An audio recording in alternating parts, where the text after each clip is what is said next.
नमस्कार, मी डॉक्टर स्वप्नील कन्हिरे. मी फिजिशियन आणि इंटेन्सिव्हिस्ट म्हणून किम्स वृषभकाल येथे 24 तास कार्यरत आहे.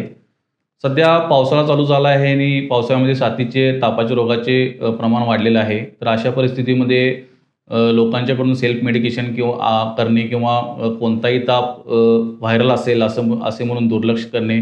पण प्रत्येक ताप हा वेगळा असतो. प्रत्येक तापामध्ये प्रत्येक आजाराच्या लक्षणाचा ताप हा वेगळा असतो. तर आज आपण जाणून घेऊया की हा ताप कुठल्या आजाराचा ताप कशा पद्धतीचा असतो, जेणेकरून तुम्ही घरच्या घरी त्याला ओळखू शकता. फर्स्ट वन व्हायरल ताप. व्हायरल ताप हा अचानक येतो आणि या तापासोबत अंगदुखी, डोकेदुखी, घसा बसणे, सर्दी, खोकला, नाकातून पाणी गळणे. हा आजार 3 ते 5-6 दिवसापर्यंत टिकतो. हा सेल्फ लिमिटिंग डिसीज आहे.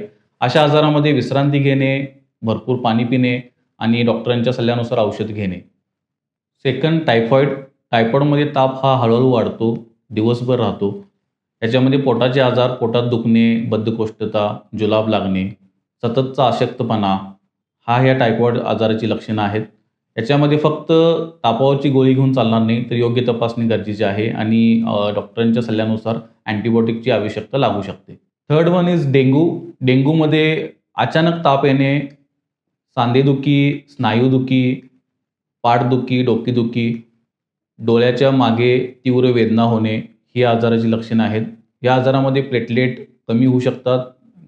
प्लेटलेट गंभीर कमी झाले तर मेजर ब्लिडिंग, कोणत्याही जागेतून रक्तस्राव होण्याची जास्त शक्यता असते. तर अशामध्ये फक्त तापाची गोळी घेऊन किंवा तपासणी करून चालणार नाही, तर डॉक्टरांची भेट घेऊन आणि पुढील उपचार पद्धती डॉक्टरांच्या सल्ल्यानुसार करावी.